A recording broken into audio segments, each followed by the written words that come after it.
Anambra State bụ Ọkammụta Chukwuma Soludo na ndị ọzọ nọ mgbe e niri onye bụbu Kọmishọna na-ahụ maka ozi onye otu APGA bụ Chief Maja Ume bụ onye niri na ngwurube ya n'ụmụnnachi Ebenatu Dene Village dị n'Amichi nke kansụl ime obodo Nnewi South.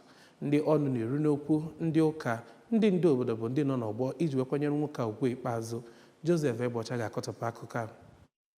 N'okwu ya n'ụka ofufe nri enyimozu ahụ na ụlọụka Katọlik St. James nke dị n'Amichi, onye nnukwu ụkọchukwu nke Diocese Nnewi bụ Most Reverend Jonas Benson Okoye chetakwara ndị otu Kraịst na ọnwụ abụghị njedebe nyegara ndị na-eso ụzọ ya ma kọwakwa Chief Ume nke lagoro mmụọ dịka nwoke ji okwukwe wee bie ndụ ya nakwa wee nyere obodo aka n'ụdị dị iche iche. N'aka nke ya, Gọvanọ Chukwuma Soludo bụ onye kwupụtara okwu site na ọnụ osote ya bụ Dọkịnta Onyekachukwu Ibezim kọwara onye ahụ lagoro mmụọ dịka onye biri ndụ a ga-eghomi eghomi ma bụkwaziarụ onye ife Chukwu so na ntọnala ya na ndụ niile o bigoro tupu ọ laa mmụọ. Ọ nọkwaziri oge ahụ gwa ndị ezinụlọ ya ka ha dere juu ghara ebezinakwa ọzọ n'ihi na Chineke wetere, Chineke ga-ewerukwe. Ndị ọzọ bịagasịrị na mmemme ahụ bụ ndị gụnyere Dọkịnta Uju Nwaọgụ, Sir Paul Nwosu, Sir Norbert Obi,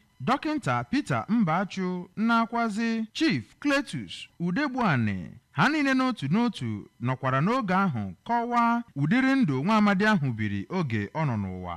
Awesi biko ya nabata mkpụrụ obi ya na ndokwa nwaanyị ọrụ bụkwa n'ezinụlọ ya niile nyekwanapa ọgbamume a ga-eji ike inwe ike na-anọ n'ụwa nke a siri ike. Ndị ọsọ ekwuru ọsọ ịgbaba ịma na danger dị. Is an honest human being.